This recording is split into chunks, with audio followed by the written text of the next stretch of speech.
None of us can grant seasons to anyone. Let's transition to the trip or the tour of President William Ruto in the Mount Kenya region, and he was there for 5 days from Tuesday to Saturday. Quite an eventful tour. Many projects were visited, inspected, some launched, some commissioned, and there was also a bit of heckling of leaders while they were there. Let's first listen to what the president said while in Kiambu. I think it was on the final day of the tour. Barabara ndio hiyo mimi najenga, soko ndio hii, sitima ndio ile. Mtakuja kuniuliza mtihani, mimi nitakuja kufanya mtihani yangu, nyinyi mtasahihisha. Nikipita mimi naendelea, nisipopita mimi naenda kulima. Hakuna problem.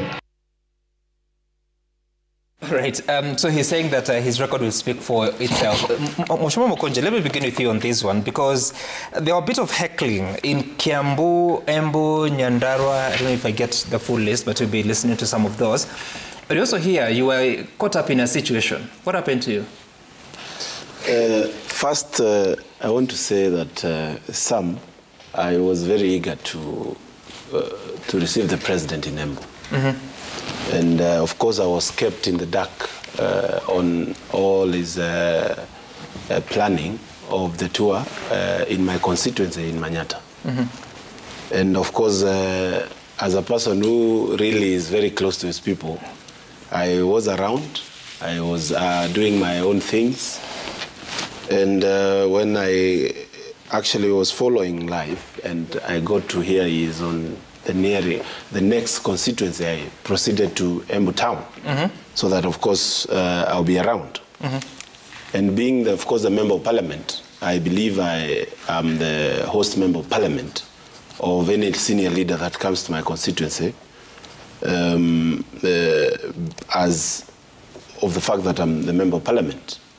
But I go to town, Embu town, I was very eager to hear what the president is coming with in my constituency. Mm-hmm.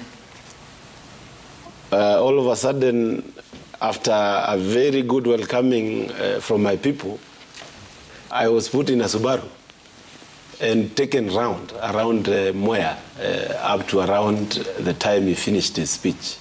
And this fella has released me. So I was not able to attend the meeting, but my people really did represent me because they were asking where is their member of parliament, to an extent where the president was very angry. But let me say that the president came to Embu. One of the things that he was coming to do was a very funny thing, because 2 days before he came, a stage that has been in use for close to 2 years.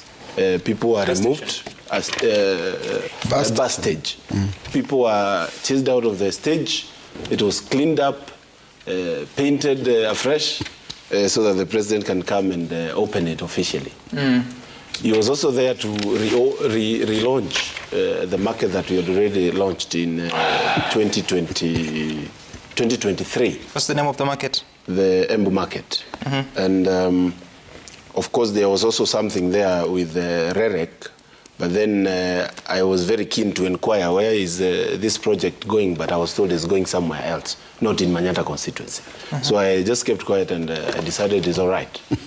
But let me say that, of course, the president has... Are you saying he relaunched a market that was launched? Yes, we launched the market 1 week before Madaraka Day.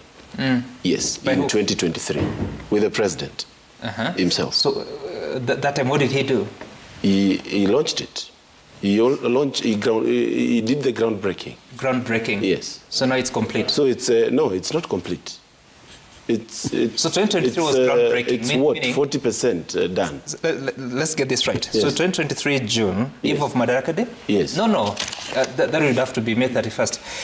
Just before Madaraka Day. Yes. So just a week. Did the groundbreaking. We did the groundbreaking. For construction to happen. Very good. So what happened last week? So last week he also came again. Now, I was not around to know what he did because I was already somewhere else. But at the end of the day, maybe, I don't know whether he came to supervise. Yeah. I normally, I have been in the Committee of Housing, so I've been following and ensuring that the market proceeds very well. So you're saying it's 40% complete? I don't want to say exact 40%, but it's around 40% complete. Okay, so there's still space to come back and there's still time to come back a few more times if the supervision part is something that is keen on. But let me say this, Sam, and I don't really want to blame the president. The president wants to visit and meet the people. It's okay. What I blame most is the leaders that organize and plan for him. Because in Embu, he came without knowing exactly what is happening. First of all, where he was is where we were actually very keen on asking where Billy Mwangi is. And that is an issue that has been very pertinent in the people of Embu town. They were not given any answers. Nobody has ever spoken to them on that matter. The place that we were building the market, and we are building the market, many traders, mamambogas, have lost their wealth and their small held possessions. Because when the traders were being chased out, we actually made them to be economically at zero because they were not able to sell, and there has been a lot of auctions in that market. And one of the things they were looking up for is to ensure that there is some sort of support because of what they have gone through for the last close to 3 years now. There was also a very serious issue of the normal trade in town. And all these matters, the president was not privy to when he was coming to Embu. And he was not well received. And this is a place where in 2022, the president used to receive, or to be received like a king. What do you mean he was not well received? He was not well received because many of the things he was saying, people were actually agitated already. What was your role in that? I had not played any role. I had not mobilized. A lot of money was used to mobilize. There was over 10,000 people in Embu town. From the investigations that I've done, is everybody was being paid 500 shillings, 1,000 shillings, and all this happened when I was being kept in the dark. I don't have enough resources to mobilize people for a meeting that have not been called. But unless I'm a person you know how much it was? Yes, of course I speak to my people. Information about the... Yes, actually the M-Pesa's messages that were coming in the day after, I have seen many of them because I was still you just said that Kenyans in Embu were waiting for answers on Billy Mwangi. What do you mean? Yes, the government has never said anything on what transpired. Bill was found, wasn't he? He was found, but who had taken him away? Has he spoken himself? Himself, you can't ask me that because this is a victim. When a victim speaks, is not the same as the government saying we have investigated, we have arrested, or we were the ones with him, and this is what... So there's never been an acknowledgement by the state agencies. Sorry, let me cross to Honorable Kagiri here. I needed to add something. I'll get back to you. Really? So that you also share that. Okay. You're doubting me. Honorable Kagiri. I'm looking at time. The president was in your county. What did you make of that visit, despite what he describes and the heckling that we witnessed in some of the other regions? When I was first elected, I made my theme for these 5 years to be It's Laikipia's time. And gladly so, God answered my prayer that even for the tour, Laikipia was the leading county. We were the first county the president visited. On this show, very many times I've said, Sam, that it is sad when we sit here, we assume our problems are all the same. And I would want to speak about the president's visit in Laikipia County. Number one, the president visited a place called Ngarashi in Laikipia West. And this particular place where the president visited, I'm sure you all saw him cut a ribbon of a classroom in a certain school. The best information I'd want to give Kenyans about Laikipia County is that since independence, and you can check the records of Citizen, you have always spoken about the insecurity in Laikipia County. For the last 2.5 years, Laikipia's security has been restored. So what the president was coming to do in Laikipia County, number one, was to reopen 9 reconstructed schools by KDF. and I can give you the list of the schools. Send your reporters there to check on them. And when we sit here as Kenyans and say, why would the president be going to a place like that? For you, Sam, and I keep saying every day I pray to God that my problems become the Mukonji problems of Cabro, pavement, street lightings. Laikipia, at the moment, our problem was insecurity. So when the president comes to my people, my number one agenda as Jane Kagiri is to ensure the safety of my people. So you will be left here asking, why is he coming to Laikipia County? As long as my people can sleep from dusk to dawn in peace, I would need the president there. So number one, he came and reopened the 9 reconstructed schools. And again, you'd ask yourself, how would the president be coming there? Give yourself a figure of if each school has 1,000 students. These are students who would be required to walk many kilometers to look for a different school. Years later, you'll come and ask where are the students of Laikipia backwards while the students of Embu have progressed. Reason being, the inequity they had in their challenges of education. Today, the president has come and reopened those 9 reconstructed schools. My children can now go to school in nearby schools, in safety, in schools that meet the standards of other schools. The second thing, but that doesn't require the coming of the president. Some, to you, it does not require. To me, it is my number one priority, the safety and the security of my people. And I'll tell you some, these 9 schools I'm talking about are on a belt, an insecurity belt. If you took a helicopter, they are in one straight line where we used to get our attacks. For you in Nairobi, you'd simply say, oh, the president does not require to come there. For me as Jane Kagiri, he needs to come there. Surely, Mheshimiwa Kagiri, I'm not disputing... This is our belt. Sorry, yeah. I'm not disputing that the president needs to visit Laikipia. I'm just saying, for Laikipia residents to be assured of security, it is their constitutional right that does not require that of a president. Sam, can I turn it around and ask you, how many presidents have we had in this country? We've had this is the 4th president, I believe. The 5th, sorry. This being the 5th president, I totally agree with you. The others did not require to visit Laikipia County. They would have done it in their offices. They did not do it. That is the answer. My people have suffered insecurity until 2022.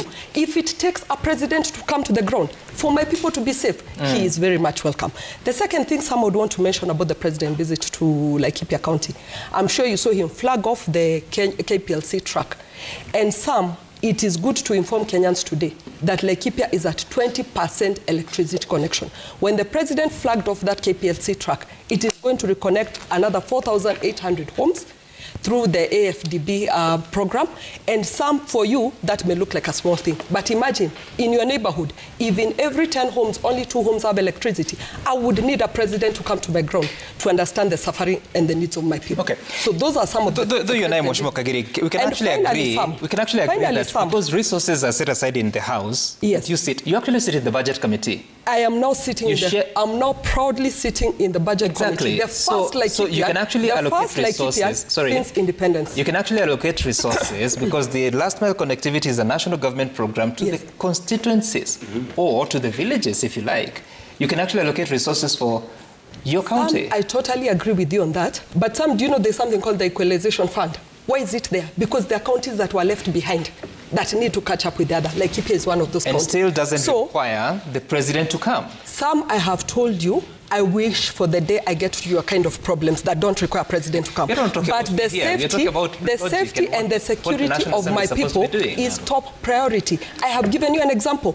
4 previous presidents did not visit Laikipia County. My people kept on dying. And if it takes a president to come and ensure security for my people, he's very welcome. Finally, Sam, the president ended up in Nanyuki.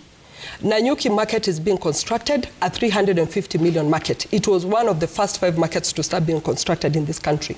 Sam, again, I repeat to you, this is the first market to be constructed in the whole of Laikipia County since independence. If again it takes a president to come to my county to ensure the progress of my people, so can this president come.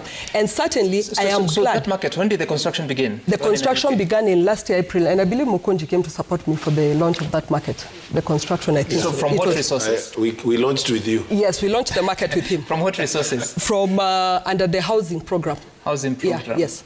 Who set aside those resources? It is our committee. Which one? The Housing Committee.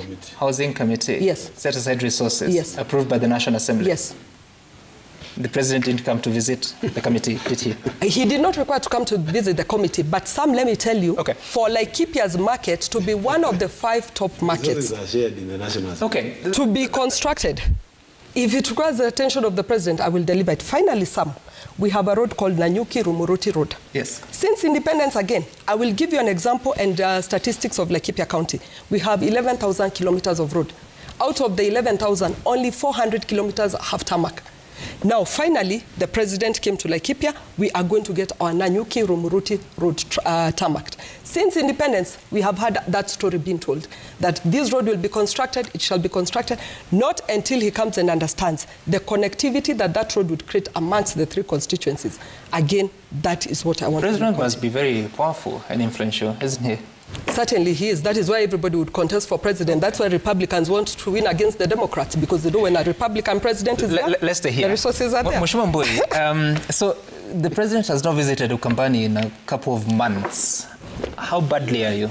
Well, I'm listening to my colleagues, and I'm just realizing how seriously the problem is, because she's confirming that Parliament has been neutered by the president.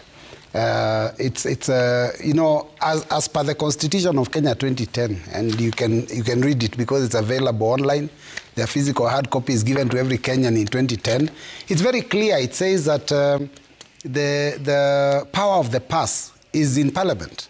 In particular, National Assembly, where Kagiri, myself, and the Honorable Mukunji sit. I would forgive Senator Sige if he was Hillary, if he was not. The power of the purse, yes, which is the one that you know, finances all these operations, is actually in the National Assembly. But what she has said is the truth. The Parliament has been neutered, controlled by the executive. We are actually, you know, pawns in this game.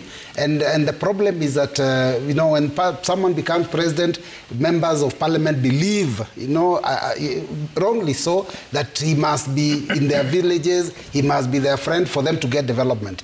I mean, I've listened to Honorable Kagiri, and it's like, I don't know whether it's too many movies. I'm hearing that when the president goes to a place, suddenly there are no cattle rustlers, they will run away. I don't know how many guns he was carrying, but I need him here because when he comes, there will be peace. Correction, I didn't speak about his presence. I spoke about security in this tenor. Because when the president comes, there will be security. Maybe then explain why the previous president did not ensure. When the president comes, now the children can go to school in peace. But the reality is that the president cannot afford to be in Laikipia every day. He will only visit and then leave. Unfortunately, this tour was supposed to be a unity tour. The reality is coming out that it was actually skewed so that some people can get development. And you know, you remember what the spokesman of the government spokesman said. If you listen to him, Kinley Sam, I want you to play that clip when you get time. He says, this tour is not about development. Then he says, no, it's not about politics. That is what Isaac Mwaura said. So it was very clear what it was about. And unfortunately, it's, in my opinion, very divisive. People have been heckling the president. The position of the presidency has been belittled because of, you know, a lot of heckling, a lot of fighting. When he's telling people don't throw stones, I think it's unfortunate that this thing had to happen at this time. But I want to say that we must delink the presidency from this local politics of development. Development must be done in the House. We must use the budget-making process to decide where things will be taken. So when Kagiri says, because the president came suddenly, I don't know how many kilometers of road will be tarmacked, that is totally against the law. That is totally unconstitutional. The president doesn't have to be the one that says you get that road. The Parliament is the one that is supposed to pass these, and we are just about to start that process. So I'll be keen to look and see whether the president is the one doing it or whether we are the ones that are doing it. Unfortunately, of course, there's always strength in numbers. And, the finance ministry, which also has a very big say, is also controlled, is basically the executive. So when we are making any changes, which we have the authority to do, many times they will be listening to the president, and they may refuse to do what we want to do. But we have the power to stop them. Right. So that's what I want Parliament to know. We have the power to decide where development goes. We have the power to decide which areas get what. Because if we keep saying that the president has to visit, when he doesn't visit Lower Eastern, does that mean, or rather, sorry, Mount Kenya South, it doesn't mean visitors. Does it mean that we will not be getting development as we are supposed to? There you go again, Mount Kenya South. So are there projects going on in your area? There are projects going on. There are projects going on. I mean, there are many projects that are going on because when did the president visit? They're part of the budget. I think the last time he visited, I can't remember. I don't. Maybe some church function some time back, about a year or two. So it's possible for projects to go on without no, they won't go on because he's not the one. He's not the one who's tendering. He's not the one who's supervising. He's not the one who's doing it. All this tour, some is really a political tour. Okay. But some, let me just finally say this: that the skewed distribution of resources is an unfair arrangement. You saw recently one of our members of parliament confirmed what I've been saying in this show, that it is actually the president who's been giving out letters for teachers to be employed in different regions. And I want to confirm that I'm following up that matter from this week in parliament. How will you do that? I'm asking TSC to come and explain how many teachers were recruited, where were they recruited, how were they recruited, and what systems are they supposed to follow? Because when letters are being given in funerals, in functions, and members of parliament are enticing others and saying, oh, you must support William Ruto because then your people will get employment, that's not right. That's unconstitutional. Let them read Article 10 on values and principles of good governance. That is totally unconstitutional. All right. Before I get to your Senator Sigei, let's watch some episodes during that tour of Mount Kenya region. The leader of majority, Kimani Ichung'wah, did not have it all smooth. There was a bit of experience. Watch this. Mimi akaida mwera holai yedi gabagalo hawa watu wa Kware, Mheshimiwa Rais, wamesema hii affordable housing iko hapa, ile mara yote inajengwa hapo, ikiwekwa kablo ipewe hawa vijana wa affordable housing. Leo munene niye niole oteragwo na aria tuga woko karao na kinyadara yothe wotire mundu kwenderio guaya. I believe that was it All Kalau in Nyandarua? Let's listen to the events. Sorry, the events in Kiambu County. The woman representative there, Anne Omurada, also had some experience.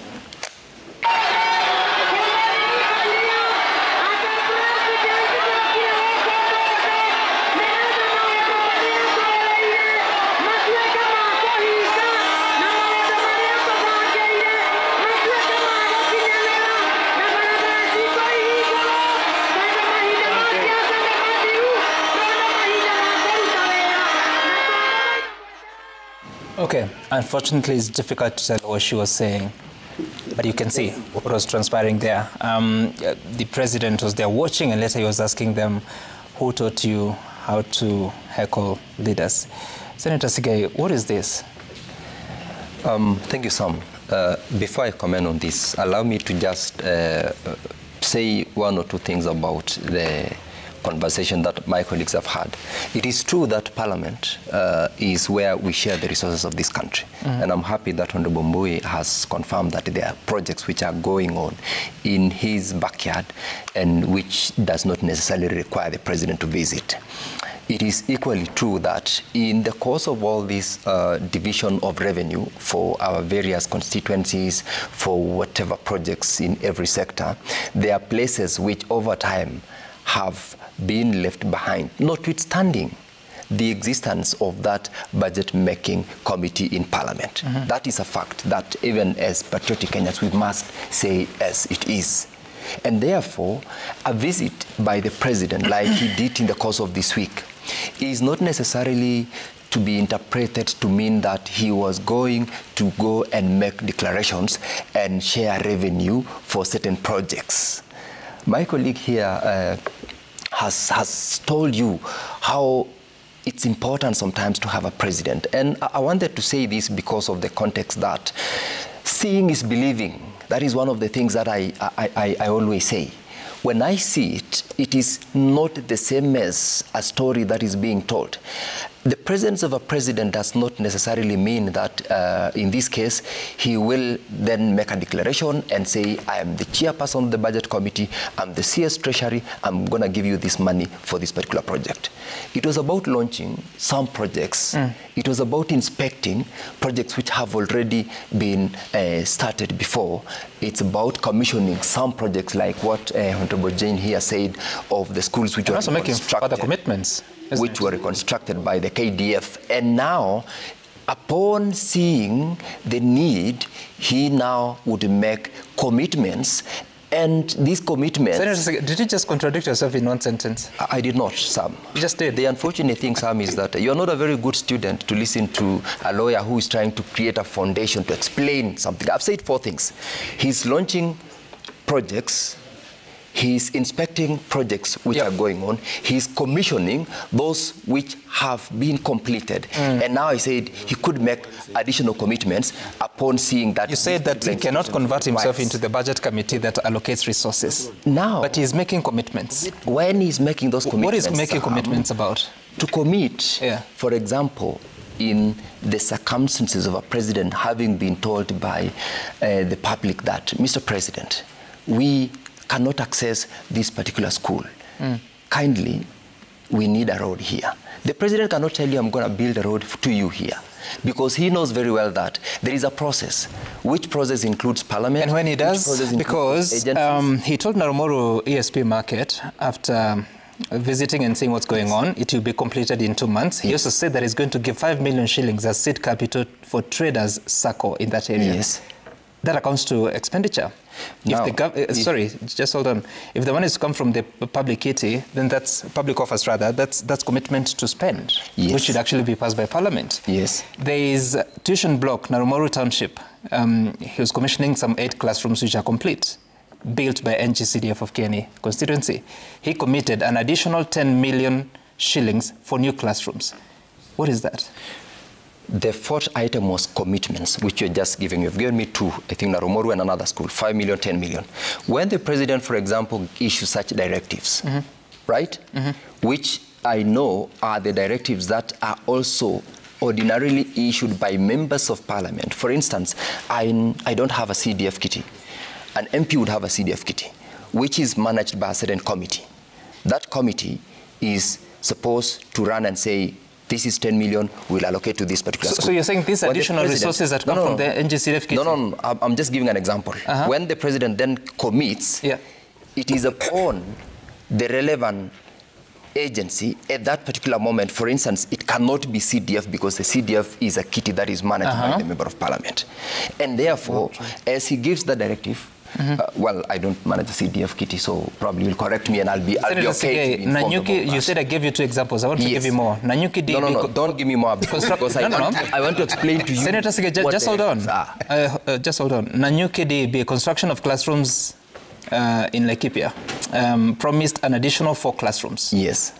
Nanyuki Affordable Housing promised an extra 1,000 units of affordable housing. Yes. That requires a procurement process. Now, and that is exactly what I was saying. If you allow me some of these things, Sam, you will understand why you would probably make it to appear as though I do not want to answer your questions.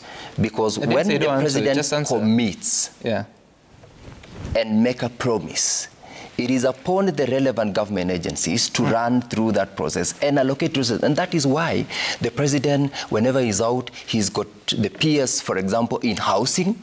He's got the CS for lands. He's got the PS for education. That means it is not going to be a presidential act. It is going to be something that will now be drawn backwards to run through. Of course, as at the time such will be done, relevant readjustments, environments would be done to accommodate some of those things. Because in any government agency, remember, I will work on a budget. Okay. I will work on committing these resources. I will work on making sure that I utilize the budget as it is. And that is why projects which have already been started will be run, and inspections like he did where certain contractors have delayed, it is during such visits that the president can now direct it and tell the contractor, we are giving you this timeline. If your certificates have been paid, if not, you must commit to Senator Sige, to the video recording that we listened to. You know, a political life... Actually, that was the question. Yes, and I had told you I wanted to make this comment because this was also an important thing. The president is visiting the country as the president of Kenya. It is very normal to heckle a politician. The first one, the clip that I saw as regards Kimani Ichung'wah. If you could see, the heckling was on one side, the other side was quiet. Meaning, this group that is heckling is confined to a certain spot. The other ones, which is what we could see in the clip. The second one is, it was sort of homogeneous, it was across. And therefore? And therefore, yeah. I can discern two scenarios. One is an organized one, where you are told, kaa kwa hii group, akianza kupewa microphone, mpigie kelele asiongee. So that happens. So who organizes that? I mean, local politics are local, and politics are always about competition. Okay. I, at the moment, for example, some have got a fight with my governor, who's been summoned severally before the Senate committee. And everywhere he goes, on Saturday, he went for a funeral with so you deploy people to heckle him or what? I can't do it. I mean, it's so local and immature sometimes to do those things. So but it's done. I can tell you that. This was an organized... He's being heckled. Who now? Your governor. No. Of course, the people of Bomet have said this gentleman has stolen left, right, center. No. That's not what I'm asking. I am saying, is he being heckled? And yes. He was heckled in an event that I was not there. Yet he had sent people there. You also heckled? No, I didn't go. I was not there. Is he being heckled in the manner of Kimani Ichung'wah on one side, or like Anomrada, where it's everyone? Now, this one is everywhere. And everyone. This one is everywhere and everyone. Because the people of Bomet are tired of the incompetence. Surely, Senator, you know what you're doing, and I will not allow you to do it here. Mheshimiwa Mukunji, I almost started war before Mukunji. Finally, because you're out of time. So these commitments to build at least 1,000 extra units of affordable housing, so who should execute that? Obviously, let me just say that we passed the budget in the National Assembly. And I have always been investigating where do we pass the budget in the National Assembly. Then all of a sudden, we have achieved less than 20% of what we passed. And it's because of these roadside declarations. Yep. Whereby the president passes by and decides to get another, I don't know, I think we need another 1 trillion to honor what the president has declared in these tours that he's taking. How are you counting?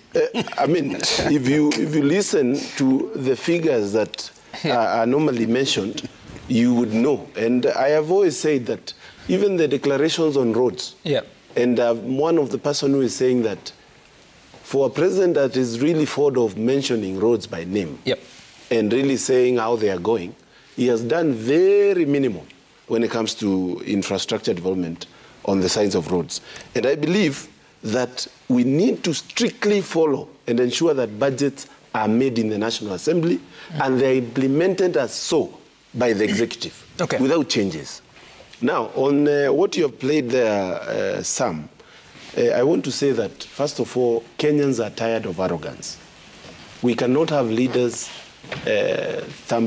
chesting themselves and ensuring that people feel like they're intimidated. When you say things that really make people feel like they are less people, you are making it wrong. And I've seen it happening, where even the president is there. I have had a leader standing up and saying, Your Excellency, remove development from one side and take it all to this one side. And this is an elected leader. Clearly saying that... allow me to cut it short because we need to make time for the next session here. And Peter Gwesura says that as a Kenyan, I'm left wondering whom I should believe between J.B. Muturi and the president. Every politician wants to pull towards his or her side. These are politics. Bobo Winnie, you're saying that pockets of heckling during President Ruto's Mount Kenya tour of the region has indicated that he has lost touch with them and he has a mountain task to regain his popularity before 2027 elections, or rather his popularity before the 2022 elections. I think he's trying to compare what was and what is now. Thank you so much, Mheshimiwa Mukunji Gitonga, Mheshimiwa Robert Mbui, Mheshimiwa Jen Kagiri, Mheshimiwa Senator Hilary Sigei. Up next is Sporty Monday. They're here with the action of the weekend. Bye for now. My name is Sam Gituku. See you again tomorrow.